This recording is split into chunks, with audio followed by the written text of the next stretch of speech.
Mutual fund investments are subject to market risks. Read all scheme-related documents carefully.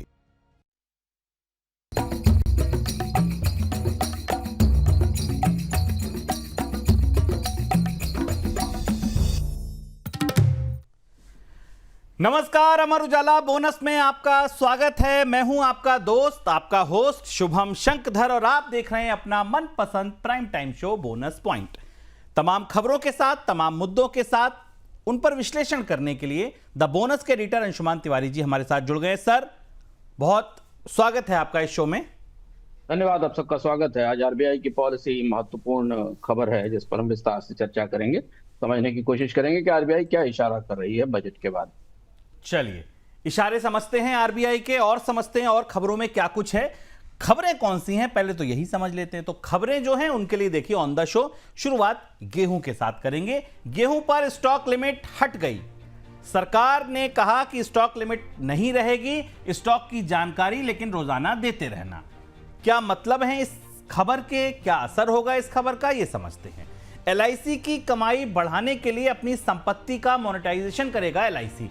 आज नतीजे आए, नतीजों के बाद शेयर में जबरदस्त तेजी दिखी, 7% उछल गया एलआईसी का शेयर। ये संपत्ति का मोनेटाइजेशन कंपनी की बैलेंस शीट को कैसे प्रभावित करेगा, कंपनी के लिए क्या मतलब है और अब निवेशकों के लिए क्या मतलब है इस खबर का, ये जानेंगे। रिलायंस की तेल खरीद, वेनेजुला से डिस्काउंट पर खरीदा 20 लाख बैरल तेल। क्या डील का असर दिखने लगा? रिलायंस ने वेनेजुला से तेल खरीदना शुरू कर दिया है। 20% डिस्काउंट पर यह तेल मिल रहा है।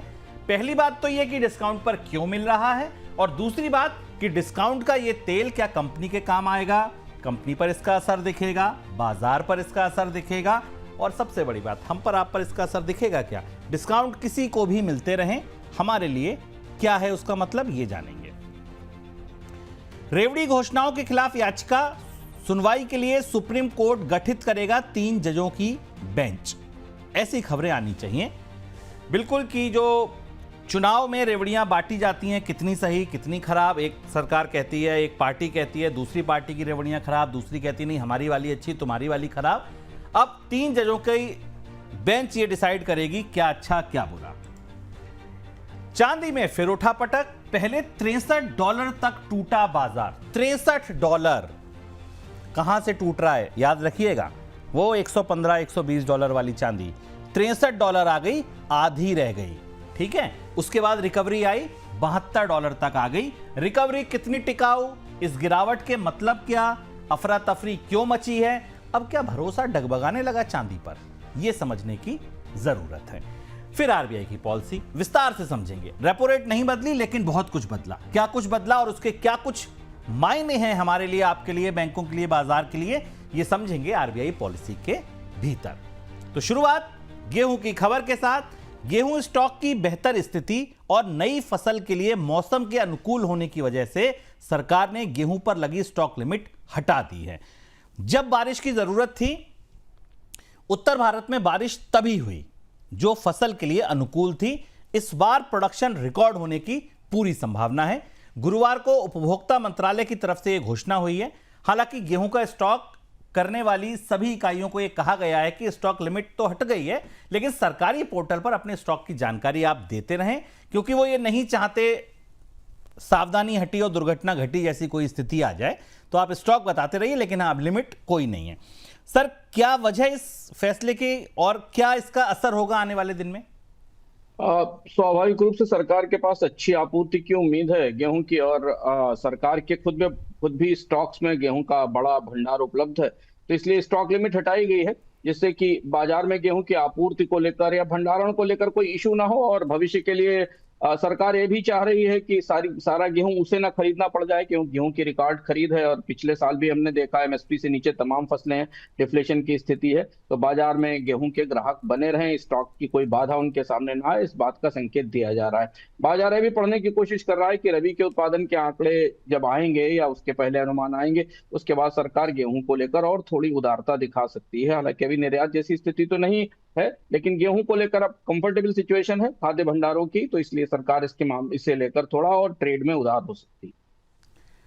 बजट में फ्यूचर और ऑप्शन पर एसटीटी दर बढ़ने के बाद सेबी भी फ्यूचर एंड ऑप्शन पर और सख्ती करने की तैयारी कर रहा है। सेबी ने सिंगल स्टॉक डेरिवेटिव स्ट्रेटजी के लिए सख्त नियमों का प्रस्ताव दिया है। प्रस्ताव के तहत सिंगल स्टॉक डेरिवेटिव्स की अलग अलग एक्सपायरी पोजीशन में एक्सपायरी के दिन पोजीशन ऑफसेट करने का लाभ नहीं मिलेगा। सर, थोड़ा जटिल सा फैसला है। एक तो ये फैसला समझा दीजिए, और इस कोशिश के पीछे जो पूरी एक तरीके से जो उद्देश्य है, जो अभीष्ट है, वो क्या है, वो बता दीजिए।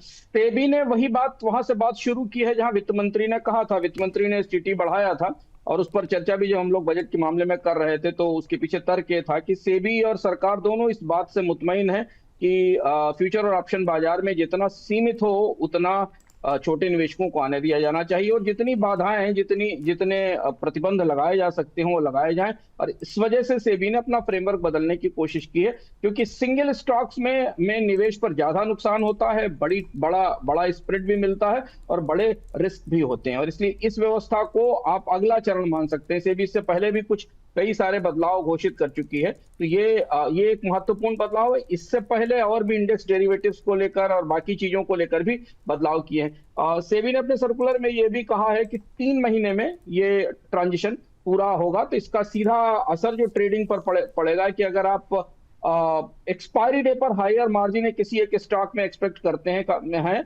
तो आपको ज्यादा चुनौती का सामना करना पड़ेगा। सेबी उसमें सख्ती करना चाहती है, जिससे कि आपके लॉसेज और लोग जो बेसिकली सट्टेबाजी कर रहे हैं वो सीमित हो जाए। देश की सबसे बड़ी जीवन बीमा कंपनी एलआईसी ने देश को अलग अलग शहरों में लैंड होल्डिंग को मोनेटाइज करने का फैसला किया है। गुरुवार को कंपनी के तिमाही नतीजों की घोषणा के दौरान कंपनी के सीईओ ने यह जानकारी दी। कंपनी इस कदम के जरिए अपनी प्रॉफिटेबिलिटी को बढ़ाना चाहती है। देश में अलग अलग शहरों में एलआईसी की जो रियल एस्टेट संपत्ति है, उसकी कुल वैल्यू अगर आंकी जाए तो करीब 45,000 करोड़ रुपए है। सर, ऐसा क्यों कर रही है कंपनी?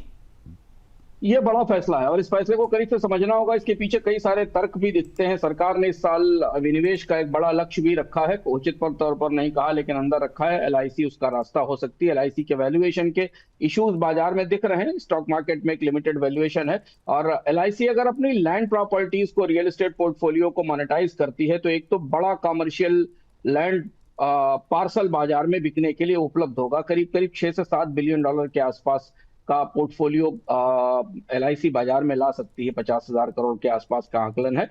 चूंकि एलआईसी के पास काफी लेगेसी पोर्टफोलियो और सारी बड़े शहरों में कॉमर्शियल प्रॉपर्टीज हैं। आप दिल्ली के मुख्य कनॉट प्लेस के हिस्सों में देख लें या मुंबई के मुख्य हिस्सों में देख लें, पूरे देश के अलग अलग हिस्सों में है। तो ये मोनेटाइजेशन का एक नया रूट है। तरीका क्या होगा? संकेत है कि शायद डायरेक्ट एसेट सेल किया जाएगा, वन टाइम मोनेटाइजेशन किया जाएगा। जो नॉन कोर और अंडर यूटिलाइज प्रॉपर्टी हैं, वैकेंट बिल्डिंग है, एलआईसी के पुराने दफ्तर हैं, लैंड बैंक्स हैं जो एलआईसी ने अलग अलग ले रखे हैं, उनको कैपिटल रिलीज करने के लिए एक मुश्त बेचा जाएगा। इसके अलावा कुछ पोर्टफोलियो एग्रीगेशन की तैयारी भी है। एसपीवी भी बनाया जा सकता है, एक स्पेशल पर्पज व्हीकल बनाकर रियल एस्टेट को एक क्रेडिट सब्सिडरी में बदला जा सकता है। एक नया प्रयोग होगा जिसमें एलआईसी अपनी संपत्तियों के लिए सब्सिडरी बनाएगी, एसपीवी बनाएगी, और फिर उसकी स्ट्रेटेजिक सेल या भविष्य में हो सकता है उसकी लिस्टिंग भी कराई जाए। पर एलआईसी के लिए बाजार में चुनौती बढ़ रही है। आप जब से बीमा के नियम बदले हैं, एटीसी का प्रोत्साहन खत्म हुआ है, एलआईसी को अपनी वित्तीय स्थिति को और अपने बाजार को दुरुस्त करने के लिए इसकी जरूरत पड़ेगी। तो पहली बार ऐसा है जब कोई बड़ी सरकारी कंपनी, खासतौर से फाइनेंशियल सेक्टर में सरकारी कंपनी, इस तरह से अपनी लैंड एसेट के मोनेटाइजेशन कर रही है। एलआईसी के अलावा और भी सरकारी बैंक भी हैं जिनके पास काफी लैंड एसेट है। अगर ये एक व्यवस्था एक बार शुरू होती है तो मैं आने वाले दिनों में ये भी में कुछ और भी वित्तीय संस्थाएं ऐसा करती दिखाई देंगी, और इसका लाभ सरकार को होगा क्योंकि सरकार एलआईसी में सबसे बड़ी हिस्सेदार है। रिलायंस इंडस्ट्री ने करीब 1 साल के बाद वेनेजुला से तेल खरीद फिर से शुरू कर दी है। रिलायंस ने वेनेजुला की ऑयल कंपनी विटोल से करीब 20 लाख बैरल की तेल खरीद की है, ऐसी खबरें मिल रही हैं।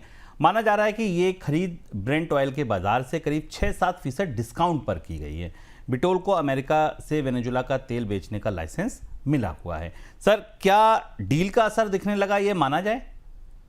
विटोल और ट्राइफिगुएरा ये ट्रेडिंग हाउसेस हैं जो वेनेजुएला का तेल मार्केट में बेच रहे हैं। अभी तक तो वेनेजुएला सैंक्शंस के अंडर में था। आपको याद होगा पिछले सप्ताह तमाम उठापटक के बीच वेनेजुएला की सरकार ने तेल बेचने का एक नया कार्यक्रम मंजूर किया था अमेरिका के कहने पर, और उसके बाद ये बिक्री शुरू हुई है। वेनेजुएला का तेल पहले भी आता था, लेकिन रिलायंस सबसे आगे पहुंचा है। हालांकि रियायत उतनी नहीं है, अगर आप आईसी ब्रेंट से देखें तो 6 से 7 डॉलर के आसपास की रियायत है। जो यूराल का तेल रशिया से मिलता था वो काफी सस्ता था, वो करीब करीब 20 से 18 से 20 डॉलर सस्ता मिलता था। लेकिन जामनगर का जो कॉम्प्लेक्स है वो हैवी और सौर क्रूड के लिए तैयार रहा है पहले से, और रिलायंस अकेली रिफाइनरी है इस समय भारत में जो वेनेजुएला के क्रूड को थोड़े बहुत कैपेक्स के साथ, बदलाव के साथ इस्तेमाल कर सकती है, क्योंकि वेनेजुएला का क्रूड काफी हैवी और सौर क्रूड कहा जाता है।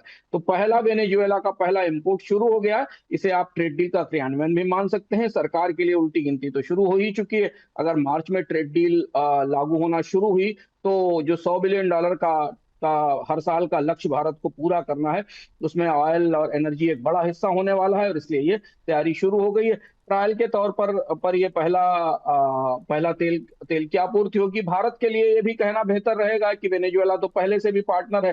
सैंक्शंस के दौरान भी भारत को जो कोटा मिला था, उस कोटे में भारत थोड़ा बहुत तेल का आयात करता था। मतलब रिलायंस और पीडीवीएसए के साथ एक long term crude supply contract था स्ट्रीम लेवल के ऊपर, 15 साल का एग्रीमेंट था, जिसमें 3 लाख से 4 लाख बैरल पर डे के आसपास का वेनेजुएला का हैवी क्रूड जामनगर में आया करता था। तो इसलिए वो तेल की आपूर्ति पहले से बनी हुई है। यहां से आप मान सकते हैं कि प्रतिभा अभी तक भारत और अमेरिका के बीच व्यापार संधि के विस्तृत ब्यौरे नहीं आए हैं। अमेरिका की तरफ से काफी आ गए, भारत की तरफ से नहीं आए हैं, लेकिन इस बीच में एनर्जी को लेकर, वेनेजुएला के तेल को लेकर ये इस डील का क्रियान्वयन शुरू हो गया। बिल्कुल सर, लेकिन दूसरा सवाल यह कि जो ये सस्ता तेल कंपनी को मिल रहा है, ये कंपनी के लिहाज से कैसा है? आने वाले क्वार्टर में क्या रिजल्ट्स पर हम इसका कहीं कोई असर देख सकते हैं, या आपको लगता है कि जस की तस रहेंगी चीजें? रिजल्ट पर अगर आप रूस के यूराल क्रूड की तुलना में देखें शुभम, तो ये महंगा ही है, क्योंकि रूस का तेल तो काफी सस्ता था, $20 के आसपास पर बैरल का फायदा था। उस तुलना में 6 से 7 डॉलर का है। और दूसरा ये कि ये दूर से आएगा, तो इसकी जो कॉस्ट है, कैरिंग कॉस्ट, वो भी काफी ज्यादा होगी। तो कंपनी के बैलेंस शीट पर कितना असर होगा इस पर इससे पता चलेगा कि कितना वेनेजुएला का क्रूड जामनगर की रिफाइनरी प्रोसेस करती है। और चूंकि रिफाइनरीज अपने मुनाफे में कई तरीके के तेल मिक्स करती हैं, जिसमें मिडिल ईस्ट का ब्रेंट भी होगा, थोड़ा बहुत बाकी बाजारों से आने वाला तेल भी होगा, तो प्रॉफिट को लेकर अभी तस्वीर पूरी तरह साफ नहीं। और ये भी देखना होगा कि कितना क्रूड आ रहा है, क्योंकि 3 से 4 हजार बैरल पर डे का एक पुराना समझौता है, जहां से तेल पहले भी आ रहा था, और उसको वो रिलायंस के जो रिफाइनिंग मार्जिन है उसका हिस्सा बना हुआ था। लेकिन हाँ, राजनीतिक रूप से अगर देखा जाए तो ये डील के क्रियान्वयन की शुरुआत हो गई है। चुनावों के दौरान राजनीतिक दलों से होने वाली लोकलुभावन घोषणाओं के खिलाफ सुप्रीम कोर्ट में दायर जनहित याचिका को कोर्ट ने बेहद जरूरी बताया है और संकेत दिए हैं कि मार्च में इस याचिका पर सुनवाई शुरू हो सकती है। इस याचिका पर सुनवाई के लिए 3 जजों की बेंच का गठन होगा। सर, क्या मंशा है सुप्रीम कोर्ट की? सुप्रीम कोर्ट की अगर आप ध्यान से देखें तो ये मुद्दा अभी इकोनॉमिक सर्वे के साथ और ज्यादा सक्रिय हुआ है, जिसमें इकोनॉमिक सर्वे ने कहा है कि फ्रीबीज के कारण राज्यों के बजट बुरी तरह ध्वस्त हो रहे हैं, और ये चुनौती वापस फिर अदालत में पहुंची। हालांकि सुप्रीम कोर्ट इससे पहले भी कहता रहा है कि फ्रीबीज बंद होनी चाहिए, लेकिन यह समझना जरूरी है कि क्या सुप्रीम कोर्ट इस तरीके का कोई आदेश पास कर सकता है कि राज्य सरकारें या केंद्र सरकारें इस पर खर्च ना करें। दूसरी चीज ये है कि ये जो रेशनल फ्रीबीज और रेशनल फ्रीबीज हैं, इनको कौन डिसाइड करेगा? हम 2 दशक से भारत में मेरिट और नॉन मेरिट सब्सिडी पर लंबी बहस सुनते आए हैं, पर हर सरकार उनकी व्याख्या अपने तरह से करती। केंद्र सरकार दे तो वो सहायता है, राज्य सरकारें दे तो वो फ्री भी है। ये विवाद लंबे समय से चल रहा है। लेकिन हाँ, ताजा जो बजट आया उसकी बजट की रोशनी में, खासतौर पर बजट जिस तरफ इशारा कर रहा है, इकोनॉमिक सर्वे ने जिस तरह से खुल के इशारा कहा है कि भारत की राज्य सरकारों के कर्ज और केंद्र सरकार का कर्ज मिला लिया जाए, तो हम गंभीर राजकोषीय संकट की तरफ देख रहे हैं। उस वजह से ये सुनवाई महत्वपूर्ण हो सकती है। क्या सुप्रीम कोर्ट कोई सुझाव देगा या इस तरीके के आदेश तय देगा, ये देखना होगा। हालांकि इस तरीके के अनुशासन शुभम चलते बिल्कुल नहीं है। हमने इन पर चर्चाएं और चिंताएं और दर्द और तकलीफ और आशंकाएं ये पिछले 20-25 सालों में बार बार देखी। चुनाव आते ही सारा संयम वयम खत्म हो जाता है, और चाहे वो केंद्र सरकार हो या राज्य सरकार हो या केंद्र की भाजपा की राज्य सरकारें हों या उनके सहयोगी दलों की सरकारें हों, वो चुनाव जीतने के लिए ये वोट खरीदने के ऊपर उपक्रम करती हैं। बिहार में हमने देखा कि 30% राजस्व ही दे दिया गया। अभी देखिए बंगाल का चुनाव है, वहां फिर महिलाओं को के खातों में ट्रांसफर्स बढ़ा दिए गए हैं। तो ये चर्चाएं और सुप्रीम कोर्ट की चिंताएं एक तरफ हैं और चुनाव जीतने की वास्तविकता बिल्कुल दूसरी तरफ है। बिल्कुल, ये एक ऐसा हमाम है जहां सभी नंगे हैं। आगे बढ़ते हैं। वाणिज्य मंत्री पीयूष गोयल ने कहा है कि भारत और अमेरिका के बीच हुई ट्रेड डील पर साझा बयान अगले 4 से 5 दिन में जारी हो सकता है। उन्होंने यह भी बताया कि डील पर मार्च के मध्य तक हस्ताक्षर हो सकते हैं। पीयूष गोयल ने यह भी बताया कि दोनों देशों की तरफ से साझा बयान जारी होने के बाद अमेरिका से टैरिफ को घटाकर 18% किए जाने का आदेश जारी होगा। सर, क्या लग रहा है आपको, सरकार धीरे धीरे इसीलिए आगे बढ़ रही है कि जो राष्ट्रपति ट्रंप के रिएक्शन होते हैं वो सुबह कुछ शाम कुछ, सुबह उठे कुछ कह दिया शाम कुछ कह दिया, इसलिए सरकार फूंक फूंक के कदम रखना चाहती है, इसीलिए धीरे धीरे आगे बढ़ रही है? फूंक फूंक के कदम रखने के बजाय सरकार दरअसल इस डील की घोषणा से और जो ब्यौरे अमेरिका से आए उससे सरप्राइज्ड है। जब आप व्यक्तिगत रूप से भी बात करें तो क्योंकि डील दोनों देशों के बीच हुई थी तो दोनों देशों को पहले कहना चाहिए था। पहले तो एक लंबा ट्वीट आया डोनाल्ड ट्रंप की बाद तरफ से, फिर उसके बाद उनकी एग्रीकल्चर मिनिस्टर ने घोषित कर दिया कि भारत का एग्रीकल्चर बाजार खोल दिया गया। उसके बाद उसी दिन शाम को यूएसटीआर ने टीवी चैनल्स को विस्तार से ब्यौरा बता दिया। अब अगर अभी आप तथ्यों को दो तराजुओं में तौलें तो डील का 60-70% महत्वपूर्ण हिस्सा अमेरिका पहले ही खोलकर बता चुका है। भारत सरकार धीमे धीमे कुछ कुछ चीजें बता रही है, उसको डिनाई भी नहीं कर रही है, उसको स्वीकार भी नहीं कर रही। और यह बड़ी अजीब सी असमंजस की स्थिति है कि इतनी बड़ी ट्रेड डील, बाजार में एक दिन इस पर काफी तेजी आई, फिर बाजार ने जब डिटेल्स पढ़ने शुरू किए तो फिर उसके बाद उसने अपने आप को स्थिर होना शुरू किया। ऐसा होता नहीं, इतनी अनिश्चितता बनाकर डील्स पर नहीं रखी जाती। पर डील के तमाम ऐसे प्रोविजन हैं जिनको शायद डिफेंड करना सरकार के लिए आने वाले दिनों में चुनौतीपूर्ण होगा, इसलिए क्रमशः धीरे धीरे उसे खोलने की कोशिश की जा रही है। जैसे किश्तों में जो बात निकल कर आई ये हुआ कि मार्च में से टैरिफ कम होना शुरू हो जाएंगे, पर मार्च से अगर 18% टैरिफ वहां लागू होंगे तो हमें भी 0% टैरिफ लागू करने पड़ेंगे। भारत में भी वो 0% टैरिफ की प्रक्रिया मार्च से शुरू होगी। समझना इसलिए जरूरी है क्योंकि बहुत सारी कंपनियां जो वहां निर्यात कर रही हैं, वहां से आयात कर रही हैं, उन्हें अपनी योजनाएं आगे भविष्य में बनानी होंगी।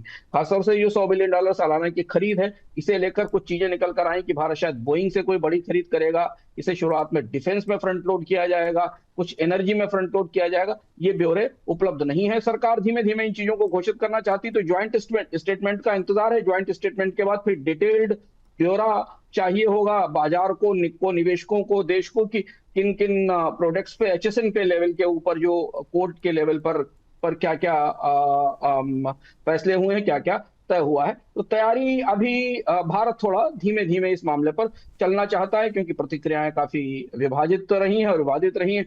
लेकिन एक चीज ध्यान रखना जरूरी है कि डोनाल्ड ट्रंप काफी जल्दी में है, तेजी में है और उनको मिड टर्म इलेक्शन इस बार फेस करना है। तो इसलिए वो बहुत सारी चीजें इस डील की तत्काल लागू कराना चाहेंगे।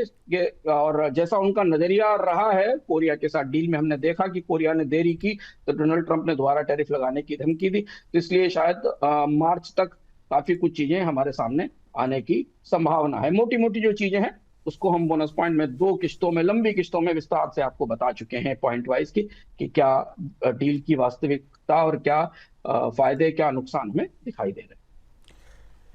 चांदी की कीमतों में भारी उठापटक थमने का नाम नहीं ले रही। शुक्रवार को ग्लोबल मार्केट में भाव घटकर $63 तक आ गया, जो दिसंबर मध्य के बाद अब तक का सबसे कम भाव है। हालांकि रिकवरी के बाद चांदी $72 के करीब पहुंची, अब फिर टूटकर $70 के करीब कारोबार कर रही है।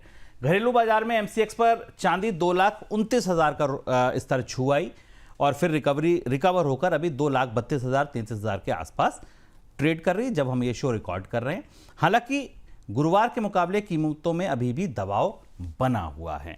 सर, आज हुआ क्या अचानक? सुबह $63 तो किसी ने नहीं सोचा था, $63 $60 चांदी आ जाएगी, मतलब ये बड़ा करेक्शन है। क्या हुआ आज अचानक? देखिए, लगातार चांदी पर जब हम डिस्कस कर रहे हैं पिछले 3-4 दिनों से, 5 दिनों से, तो हम बराबर आपको ये बता रहे हैं कि चांदी की वॉलेटिलिटी में बहुत सारे फैक्टर्स प्ले कर रहे हैं। और आज का फैक्टर एक्सचेंजेस से आया। 2 दिन पहले हमने आपको बताया था कि अगर आप चांदी में ट्रेड कर रहे हैं, निवेश कर रहे हैं, तो एक्सचेंज के मार्जिन पर, बाकी चीजों पर ध्यान दीजिए। चाइना, जो कि चांदी का मार्केट तप रहा था बुरी तरह से, चाइना के एक्सचेंजेस ने काफी एक्टिविटी भी दिखाई थी, वहां से ये ताजी गिरावट, जो आज की गिरावट दिखाई दी। हालांकि जो वॉलेटिलिटी थी बहुत ज्यादा थी। शंघाई फ्यूचर्स, जो सिल्वर का फ्यूचर्स था, वो करीब करीब 15% गिरा था सिंगल सेशन में इस हफ्ते। इसके बाद काफी हैवी सेलिंग हमने वहां आते देखी थी। और चाइना के डोमेस्टिक मार्केट में जो चीन में चांदी का प्राइस था वो प्रीमियम से डिस्काउंट अगर आप ग्लोबल बेंचमार्क से माने तो प्रीमियम से डिस्काउंट के बीच में झूलने लगा, और ये आमतौर पर कम देखा जाता है चांदी में, जो शंघाई का एक्सचेंज है। और इसलिए लॉन्ग और शॉर्ट की जो जंग है वो बाजार में तेजी से बढ़ती दिखाई दी हमें, चाइना में भी और दुनिया के बाजारों में भी। चाइना से एक आंकड़ा और आया कि चाइना का जो only pure play silver fund है, जिसको UBSSIDC silver futures fund of fund कहते हैं, इसका वैल्यूएशन मेथड भी बदला ग्लोबल फ्यूचर्स को ट्रैक करने के लिए। इसने केवल शंघाई लिस्टेड प्राइस की डेली लिमिट के बजाय बाकी एक्सचेंजेस के रेट को भी ट्रैक करना शुरू किया, और इस वजह से, इस ट्वीक के कारण इसकी एनएवी एक दिन में करीब करीब 31% के आसपास ड्रॉप हो गई। इसने भी बाजार में एक बड़ी गिरावट, जो आज शुभम इशारा कर रहे हैं $63 का, उसकी तरफ इशारा किया। ये वो ताजा घटनाक्रम था जो हमें, जो ट्रिगर के तौर पर हमें दुनिया के बाजारों में दिखाई देने लगा। एक्सचेंज के रिस्क कंट्रोल और मार्जिन्स अब चांदी के लिए बड़ी चुनौती बन रहे हैं। चांदी की कीमतों में जो आपको वाइल्ड उतार चढ़ाव दिख रहा है, इसमें इनकी एक बड़ी भूमिका है। सर, ये जो चांदी में बड़ा उतार चढ़ाव आया, इससे जो भरोसा था निवेशकों का वो डगमगाने लगा। जो मजबूत फंडामेंटल के हिसाब से चांदी में लगातार बाय करते जा रहे थे, एक स्ट्रीप राइज देख रहे थे, अब ये वॉलेटिलिटी दिखा रही है एक एक दिन में इतना बड़ा जंप और इतनी बड़ी गिरावट, ये बता रही है कि वो भरोसा डगमगा रहा है। क्या आपको लगता है ये चांदी के लिए कितना नेगेटिव है? सारे फंडामेंटल और सारी चीजें एक तरफ रखें, लेकिन अब ये जो रिटेल का भरोसा डगमगाना है, ये चांदी, आप इसको कैसे देख रहे हैं? देखिए, अगर आप पूरे रेंज को करीब से देखें तो एक तरफ 120 का पीक है जनवरी 2026 का, दूसरी तरफ फरवरी का लो है 64 का, एमसीएक्स के हिसाब से देखें तो 410 और 280 का है। एक दिन के मूव्स मुझे ज्यादा चौंका रहे हैं, जो 10 से 16% के हैं एक दिन के मूव, ये बेहद चौंका रहे हैं। और ये हमें कुछ और चीजें बता रहे हैं। 4% का लोअर सर्किट बार बार आता है, इस फ्यूचर और स्पॉट्स में करीब 12% के आसपास का स्विंग हमको दिखाई दे रहा है। तो जो वॉलेटिलिटी को अगर आप समझने की कोशिश करें तो ये 100% एनुअलाइज्ड वॉल्यूम के बेस के ऊपर अगर आप देखें तो हमें दो महत्वपूर्ण चैलेंज दिख रहे हैं। एक तो ये दिख रहा है कि लिक्विडिटी बहुत थिन है, वॉल्यूम बहुत कम है और मार्जिन के प्रेशर्स बहुत ज्यादा हैं, और इसलिए बाजार में अब चांदी को लेकर जो लॉन्ग और शॉर्ट के दो अलग अलग ग्रुप बने हुए हैं, वो खींचकर एक लेवल पर ऊपर ले जाते हैं और फिर नीचे ले जाते हैं। जब चांदी में मजबूती दिखती है तो डिमांड सप्लाई का जो चैलेंज है, जो फंडामेंटल है, वो हमें दिखाई देता है, लेकिन कीमतें एक सीमा से ऊपर पहुंच चुकी हैं तो हमें तेज बिकवाली आती है। एक और महत्वपूर्ण बात जो मुझे दिखाई दी पिछले 3-4 दिनों में, क्योंकि अलग अलग एक्सचेंजेस में अलग अलग तरीके से चांदी के भाव रिएक्ट कर रहे हैं, कई जगह लोकल करेंसी का भी प्ले, इस वजह से भी बेहद जबरदस्त अनिश्चितता और कंफ्यूजन बनी हुई है। तो इसलिए अभी निवेशकों के लिए ज्यादा बेटर ये होगा कि वो प्राइस व्यू देखने के बजाय पहले ट्रेडिंग बुक्स में वॉल्यूम देखें, लिक्विडिटी देखें और मार्जिन मैनेजमेंट को पहले समझने की कोशिश करें, उसके बाद फिर प्राइस को देखने की कोशिश करें, क्योंकि ये जो उठा पटक है, इसको स्थिर होने में 1 से 2 हफ्ते का समय लगेगा। हालांकि जो लेवल चांदी के स्टेबल लेवल बाजार में प्रिडिक्ट किए जा रहे हैं, इससे अलग हमें वही कहीं आसपास उसके चांदी टिकती दिखाई देगी। ठीक है, तो अंशुमान जी का कहना है 1 से 2 हफ्ते रुकिए, ये जो उठा पटक है ये सेटल होती दिखेगी और एक्चुअल लेवल जो है बाजार में डिस्कशन हो रहे हैं उन्हीं के आसपास हम टिकते दिखेंगे। भारतीय रिजर्व बैंक ने शुक्रवार को इस साल की पहली पॉलिसी घोषित कर दी। अनुमान के मुताबिक रिजर्व बैंक ने रेपो रेट में किसी तरीके का बदलाव नहीं किया। महंगाई और ग्रोथ के अनुमान में बढ़ोतरी हुई है। वित्त वर्ष 2025-26 के लिए ग्रोथ का अनुमान बढ़ाकर 7.4% किया गया। महंगाई का अनुमान बढ़ाकर 2.1% कर दिया गया।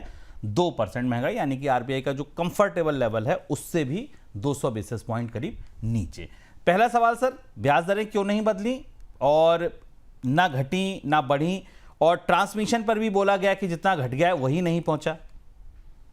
ये बात संभावना पहले से थी। रिजर्व बैंक को दिखाई दे रहा है स्पष्ट रूप से कि रेपो रेट घटाने के बाद भी कोई फैसला नहीं हुआ। एमपीसी ने सर्वसम्मति से फैसला किया रेपो रेट घटाने के बाद भी। अगर आप देखें 125 बेसिस पॉइंट के में से केवल 100 बेसिस पॉइंट का भी, बल्कि उससे से कम का भी ट्रांसमिशन हुआ है, तो इसलिए पॉलिसी स्टांस भी न्यूट्रल रहा। आगे बढ़ाने और घटाने दोनों की गुंजाइश खुली रखी है। आरबीआई ये बात स्वीकार कर रहा है कि बैंक सच में सस्ते लोन दे पा रहे हैं कि नहीं दे पा रहे हैं, और आरबीआई की चुनौती अब लोन सस्ता कराने से या ब्याज दरें कम करने से ज्यादा बाजार में यील्ड मैनेजमेंट की है, जिसके लिए उस पर ज्यादा फोकस करने की जरूरत है। तो जो लोन रेपो से जुड़े हुए हैं, जिनको ईबीएलआर लोन कहते हैं, उन्हें अभी इसका पूरा का पूरा फायदा मिला है। लेकिन जो एमसीएलआर से जुड़े हुए लोन हैं, आरबीआई की रिपोर्ट अगर आप ध्यान से पढ़ें तो समझ में आता है, जो एमसीएलआर से जुड़े हुए हैं, जो marginal cost of lending rate होती है, जिसके बेस पर आपके होम लोन और आपके कार लोन या बाकी लोन दिखाई देते हैं, उनमें अभी इस कटौती का आधा ही फायदा पहुंचा है। और चूंकि कुल फ्लोटिंग लोन का करीब 61% रेपो लिंक्ड है, तो जो एक बड़ा हिस्सा इंडस्ट्रियल कॉमर्शियल लोन्स का, उन्हें तो रेपो रेट का फायदा मिला है। तो आरबीआई ने बिल्कुल यथास्थिति रखी। इसको आप क्लीन पॉज कह सकते हैं, अगर आप मॉनेटरी भाषा में कहें तो ये बड़ा क्लीन साफ सुथरा पॉज था जो जारी रखा गया है। यहां से आप ये भी संकेत ले सकते हैं कि आरबीआई ने रेट कट के जो मौजूदा साइकिल है उसको एक तरह से अब रोक दिया है। दुनिया के कई देशों में ऐसा हो रहा है। अब यहां से आरबीआई ने आगे कटौती होगी कि नहीं होगी, इस पर कोई संकेत नहीं दिया है। तो ये जो 125 बेसिस पॉइंट की कटौती है, इसे एक तरह से मॉनेटरी पॉलिसी की अंदर की भाषा में अगर समझें तो आरबीआई अब पर्याप्त मान रहा है कि इससे ज्यादा कटौती की फिलहाल जरूरत नहीं है। सर, महंगाई पर अगला सवाल, क्या अनुमान आया और क्या आपको लगता है कि ये अनुमान आना ही था? जिस तरीके की हम स्थिति देख रहे हैं फूड इन्फ्लेशन की या ओवरऑल इन्फ्लेशन अभी कंट्रोल में दिखने की बात कही गई है, अनुमान ऐसा ही आने की उम्मीद थी? अगर अगले साल के पूरे अनुमान को देखें तो चौथी तिमाही का अनुमान 3.2% है, और दूसरी तिमाही और पहली और दूसरी तिमाही जो अगले साल की है उसमें 4% और 4.2% के आसपास है। पूरे वित्त वर्ष का अनुमान 2.1% है। तो ये वित्त वर्ष तो खत्म होता दिख रहा है। आरबीआई अब यहां से महंगाई में थोड़ी बढ़त प्रोजेक्ट कर रहा है। अगली चौथी तिमाही से ही आपको ये बढ़त दिखाई देने लगेगी, यानी इस साल के आखिरी 2-3 महीनों में, जबकि अच्छी फसल का अच्छा उत्पादन है। और अगले क्वार्टर 1 में FY27 के और क्वार्टर 2 में 4% से ऊपर निकल जाएगी। हालांकि आरबीआई के कंफर्ट जोन में रहेगी। ये एक महत्वपूर्ण संकेत है कि आरबीआई को ये दिख रहा है कि महंगाई वापस लौट रही है। इसकी दो वजह है। एक वजह यह है कि सोना चांदी महंगा हुआ, जिसका असर हमको इन्फ्लेशन पर आने वाले समय में दिखाई देगा। दूसरा, सीपीआई का नया बेस आ रहा है, जिसमें कि 20 से 40 बेसिस पॉइंट की हल्की बढ़ोतरी ऊपर दिखाई देगी। तो आरबीआई उस प्रोजेक्शन के आधार पर करीब 4% के आसपास की महंगाई प्रोजेक्ट कर रहा है। तकनीकी महंगाई है, व्यवहारिक महंगाई तो खैर इससे हमेशा ज्यादा रहती है। कृषि के स्तर से, फूड इन्फ्लेशन के स्तर से कोई बड़ा दबाव नहीं है, इस बात को पॉलिसी ने रेखांकित। सर, तीसरा सवाल ग्रोथ आउटलुक पर और ट्रेड डील का असर, डिमांड का आउटलुक कैसा दिखा? ये दो बातें, एक तो ग्रोथ पर क्या बोला आरबीआई और दूसरा ट्रेड डील के असर पर क्या बोला? ग्रोथ के आउटलुक को भी थोड़ा सा बेहतर हुआ अनुमान, लेकिन अगर आप अगले साल के लिए देखें तो जहां इकोनॉमिक सर्वे प्रोजेक्ट कर रहा है उसके आसपास ये थोड़ा पहली तिमाही में 6.9% है और दूसरी तिमाही में 7% के आसपास है। पूरे साल की आर्थिक विकास दर जिस तस्वीर दिख रही है, हालांकि पूरे साल का आंकड़ा भी नहीं आया, लेकिन पूरे साल की आर्थिक विकास दर 7% के आसपास रहेगी। हो सकता है सबसे नीचे हो, तो इस साल से थोड़ा कम रहने की संभावना है। ग्रोथ के जोखिम संतुलित है, रफ्तार बनी रहनी चाहिए। ट्रेड डील को लेकर थोड़ा सतर्क रुख रहा है भारत और ईयू की ट्रेड डील को केवल इंगित तो किया है, लेकिन इनके असर और फैसले क्या मिलेंगे ये पता नहीं। ईयू की ट्रेड डील तो साल भर आगे ही है, तो उस पर तो अभी आरबीआई कोई कुछ नहीं बोल सकता। वो तो लागू ही नहीं हुई है। उसके लिए जब डॉक्यूमेंट बनेगा, ईयू की पार्लियामेंट उसे मंजूर करेगी, तब अगले साल से लागू होगी। यूएस की ट्रेड डील जरूर मार्च से क्रियान्वयन में आएगी। तो जो जनरल बात कही आरबीआई ने कि निर्यात बढ़ेगा, विदेशी निवेश में थोड़ा सुधार होगा, रुपए पर दबाव कम होगा क्योंकि निर्यात बढ़ेगा, जनरल बातें कही गई हैं। लेकिन ट्रेड डील का कोई बड़ा स्ट्रक्चरल असर भारतीय अर्थव्यवस्था में डिमांड के तौर पर पड़ेगा, ऐसी बात हमें आरबीआई की कमेंट्री में, पॉलिसी कमेंट्री में हमें दिखाई नहीं दी। सरकार की बड़ी रिकॉर्ड बोरोइंग का संकेत जरूर इसमें मिला है, और मूलतः जो डिमांड के लिए कैपेक्स में बढ़ोतरी की गई है, उसे आरबीआई ने, जो बजट में कैपेक्स आया उसे आरबीआई ने सराहा, उसकी सराहना की। सर, अगला सवाल, बॉन्ड यील्ड क्यों नहीं गिरी? मतलब बड़ा चर्चा थी कि भाई इतना बड़ा कर्ज कार्यक्रम आया, इसके बाद तो बॉन्ड बाजार में हाहाकार मच जाएगा। हमने एक दिन थोड़ा सा असर देखा, बट उसके बाद बॉन्ड यील्ड में कोई बहुत बड़ा असर नहीं आया। ऐसा क्यों सर? बॉन्ड यील्ड स्टिकी रहेगी। आरबीआई के अगर पॉलिसी के डॉक्यूमेंट को आप करीब से पढ़िए तो आरबीआई को दिख रहा है कि बॉन्ड यील्ड 10 साल की 6.65 से 6.7% के आसपास है। 125 बेसिस पॉइंट की रेपो कटौती के बाद भी बॉन्ड बाजार नरम नहीं हुआ है। आरबीआई ने रिकॉर्ड स्तर की लिक्विडिटी फ्लो की है। अगर आप मानो तो भारत के इतिहास में सबसे बड़ा ओएमओ FY26 में हुआ है, open market operation, 6.6 lakh crore का। इतना बड़ा पंप प्राइम बाजार में लिक्विडिटी रोकने के लिए आरबीआई ने कभी नहीं किया, क्योंकि राज्य और केंद्र सरकारें भारी कर्ज ले रही थी। 90 दिन का वेआर करीब 25,000 करोड़ का था। $10 बिलियन के आसपास का US डॉलर INR स्वैप था। इसके अलावा 2 OMO थे 50-50 हजार करोड़ के। इन सारी कोशिशों के बाद भी आरबीआई को महसूस हो रहा है कि बाजार में जो कर्ज की मांग है केंद्र और राज्य सरकारों की, उतना पैसा तरलता बाजार में उपलब्ध नहीं है। और बॉन्ड यील्ड के मामले में आरबीआई दुविधा में है, तो इसलिए वो दुविधा इसमें दिखाई दी, क्योंकि अगर ब्याज दरों में थोड़ी और कमी की जाए और बॉन्ड यील्ड को कम करने की कोशिश की जाए, स्कोप था कि आप 25 बेसिस पॉइंट का रेपो रेट और कम कर देते, 5% पर ले आते, तो शायद बॉन्ड यील्ड में थोड़ी कमी दिखाई देती। होती कि नहीं होती पता नहीं बाजार में, लेकिन संकेत तो जाता, लेकिन उसका असर रुपए पर बहुत बुरी तरह से पड़ता। और रिजर्व बैंक उसी दुविधा में फंसा हुआ है कि अगर ब्याज दरें कम करते हैं तो रुपया और टूटता है और रुपए पर आने वाले दिनों में दबाव दिखेगा, और अगर रुपए को इस यथास्थिति में रखते हैं तो फिर बॉन्ड यील्ड को ऊंचा रखना पड़ेगा। तो बॉन्ड यील्ड को संभालने के लिए तो आरबीआई के पास ओएमओ जैसे विंडो है जिनके जरिए वो बाजार में तरलता छोड़ता है। तो आपको इस पूरे साल रिजर्व बैंक जद्दोजहद करता दिखेगा बाजार में लिक्विडिटी मैनेज करने के लिए। जब भी बाजार में आरबीआई की तरफ से ओएमओ आएगा तो आपको कॉल रेट कम होती दिखाई देंगी। तो इस साल रिजर्व बैंक की बड़ी चुनौती ये है कि वो कैसे इतने बड़े कर्ज कार्यक्रम के लिए पर्याप्त पैसा या पर्याप्त लिक्विडिटी बाजार में बनाकर रखे। ठीक है सर, रुपए पर आपने जिक्र किया, रुपए को लेकर क्या आउटलुक दिख रहा है इस पॉलिसी के बाद? आरबीआई ने कुछ ऐसा खुलकर साथ नहीं कहा, यह कहा कि महंगाई के अंतर के हिसाब से 3% की गिरावट सामान्य है, जो पहले भी आरबीआई कह रहा है। रुपए को लेकर आरबीआई का रुख साफ हो चुका है कि वो किसी पर्टिकुलर रेंज को या बैंड को टारगेट नहीं करता है, वो केवल लिक्विडिटी उतार चढ़ाव रोकने की कोशिश करेगा। ट्रेड डील के बाद एक ठीक ठाक रिकवरी आई, हमने देखा $90 डॉलर 90 रुपए तक पहुंच गया, लेकिन उसके बाद फिर हमने गिरावट देखी है। जब तक एफपीआई की निकासी नहीं रुकती और निर्यात नहीं बढ़ते तब तक रुपए की स्थिति डावाडोल रहेगी। ज्यादातर अनुमान जो हमें बाजार में मिल रहे हैं वो 89-92 के हैं। हाँ, अगर ब्याज दरों में कमी होती तो शायद रुपया और ज्यादा गिरने का खतरा था। तो आरबीआई मौके मौके पर बाजार में उतार चढ़ाव को सीमित करने के लिए दखल देगा, पर रुपए का जो ट्रेंड है उसमें एक बहुत बड़ा हिस्सा हमें ट्रेड डील की तरफ से दिखाई देगा। क्योंकि अगर ये $100 बिलियन के आसपास की बाइंग इंपोर्ट आता है इस साल, तो डॉलर की डिमांड बाजार में बढ़ेगी, चाहे वो तेल खरीदने वाले इंपोर्टर्स हो या डिफेंस के लिए हो, और वो भुगतान अगर जाएगा तो उससे हमें बाजार में रुपए पर दबाव दिखाई देगा। और यही वजह थी कि शायद आरबीआई ने बॉन्ड यील्ड को ओएमओ के जरिए संभालने की कोशिश की और ब्याज दरों में और कमी नहीं की, क्योंकि आरबीआई एक्सपेक्ट कर रहा है कि आने वाले दिनों में रुपए पर दबाव और बढ़ सकता है, विदेशी निवेशकों की बिकवाली के कारण भी, और भारत को जो बड़ा इंपोर्ट अमेरिका से करना होगा उन दोनों वजहों से। तो रुपया देखने वाली चीज होगी। पूरे साल भर हम इस पर नजर रखेंगे, जानने की कोशिश करते रहेंगे कि रुपए को लेकर आरबीआई कैसे अपनी स्ट्रेटेजी को की अपनी जो रूल स्ट्रेटेजी की प्लेबुक है उसे कैसे बाजार में चला रहा है। सर, ये सारी चीजों पे, महंगाई पर, ग्रोथ पर, रुपए पर, बॉन्ड यील्ड पर बात हो गई। अब रेगुलेटरी बदलाव की अगर बात करें तो क्या क्या हुए इस पॉलिसी में? कुछ महत्वपूर्ण बदलाव जो आम लोगों के लिए हैं, जैसे कि थर्ड पार्टी प्रोडक्ट की बिक्री के लिए जो बैंकों के काउंटर पर बिकने वाले बीमा, mutual fund, third party product हैं, उनकी विज्ञापन और मार्केटिंग के लिए सख्त नियम लाए जाएंगे। ग्राहक की जरूरत, जोखिम क्षमता जांचना अनिवार्य होगा। बैंक कई बार मिस सेलिंग कर रहे हैं, तमाम प्रोडक्ट्स ऐसे बेच रहे हैं जिनको जो उचित नहीं है, इसकी तमाम शिकायतें आती हैं। एक ये बदलाव है, इस पर ध्यान देना होगा। बैंक और एनबीएफसी लोन में वसूली के जो नियम है उनको एक सिंगल आचार संहिता में, कोड ऑफ कंडक्ट में लाया जाएगा। बहुत सारी शिकायतें थी एजेंट की तरफ से लोगों को हरास करने की, उनके उत्पीड़न की।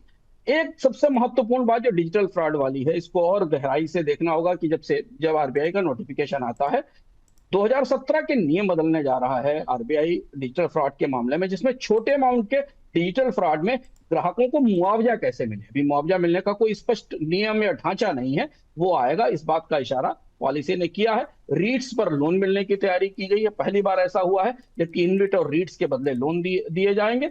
और इसके अलावा गोल्ड लोन के ढांचे में कुछ महत्वपूर्ण बदलाव किए गए हैं। 1000 से ज्यादा ब्रांच वाली जो गोल्ड लोन एनबीएफसी है, उनको नई ब्रांच खोलने के लिए आरबीआई से किसी तरीके की मंजूरी नहीं होगी। आरबीआई डिजिटल पेमेंट्स के में फ्रॉड रोकने के लिए डिस्कशन पेपर भी लाने की तैयारी कर रहा है। चलिए, तो ये खोलकर पूरी पॉलिसी आपने समझ ली। आज के बोनस पॉइंट में पॉलिसी में रेपो रेट नहीं बदले, लेकिन बहुत कुछ बदला, बहुत कुछ कहा गया, जो नहीं कहा गया वो समझाया गया, और आज हमने ये बोनस पॉइंट में डिटेल में आपको पॉलिसी बता दी। आज फ्राइडे का दिन है, तो अगली मुलाकात आपसे होगी सोमवार को, लेकिन उससे पहले आप देख सकते हैं अर्थम की नई किस्त आ गई है, अपलोड हो गई है। सर, क्या कुछ खास है इस बार वहां पर? देखिए, अर्थम आज की मौद्रिक नीति या मॉनेटरी पॉलिसी और बजट को जोड़ता है। आपने तमाम बजट की सुर्खियों के बीच में और उसके बाद ट्रेड डील की सुर्खियों के बीच में इस बजट में और इस बजट से पहले हुई आर्थिक समीक्षा में जो भीतर सबसे गंभीर बात कही गई थी उसे शायद मिस कर दिया होगा। इस बार का अर्थ हम आपको वो दिखा रहा है जहां सरकार के भीतर ये माना जा रहा है कि देश की राज्य और केंद्र सरकारें एक राजकोषीय संकट की दहलीज पर खड़ी हैं और उस वजह से ही बजट में कर्ज को नापने का तरीका बदला गया। आरबीआई ने तमाम कोशिशें शुरू की और वही वो वजह है जिसका एक तार सुप्रीम कोर्ट की उस कमेटी से भी, सुप्रीम कोर्ट की उस बेंच से भी जुड़ता है जहां फ्रीबीज को लेकर चर्चा शुरू हो रही है।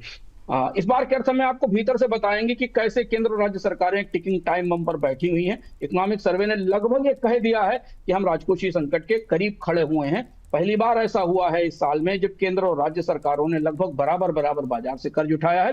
ये जो मॉनेटरी पॉलिसी आज आपको दिखाई दे रही है, ये दरअसल इस बात का स्वीकार है कि आरबीआई की जो मॉनेटरी मशीन है उसको क्रैक कर दिया है राज्य सरकारों के कर्ज ने। और इसलिए पहली बार हमने इतिहास में ऐसा देखा कि जब 125 बेसिस पॉइंट तक रेपो रेट कम की गई पर ब्याज दरें कम नहीं हुई, बॉन्ड यील्ड में कमी नहीं आई। क्या हो रहा है ये सब सुर्खियों के पार राज्य सरकारों और केंद्र सरकारों राज्य सरकारों को और केंद्र सरकारों के खजानों में कर्ज क्यों इतनी बड़ी समस्या है कि वित्त मंत्री को अपना पूरा फार्मूला ही कर्ज को नापने का बदलना पड़ा। कितना गहरा संकट ये है, आंकड़े क्या बताते हैं और कैसे केंद्र और राज्य सरकारों ने मुफ्त में स्कीमें और पैसा बांट कर अपने आप को किस हालत में पहुंचा दिया। इस पर विस्तार से हम अर्थम में आपको बताएंगे। अर्थम में अपलोड हो चुका है, आप देख सकते हैं। बहुत सारी ऐसी जानकारियां जो शायद आपको कभी सुर्खियों में देखने को नहीं मिली।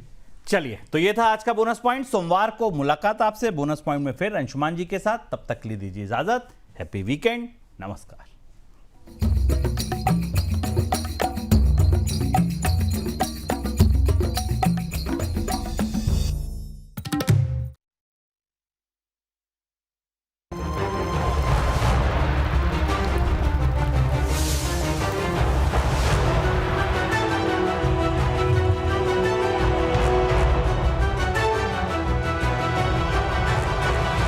Mutual fund investments are subject to market risks.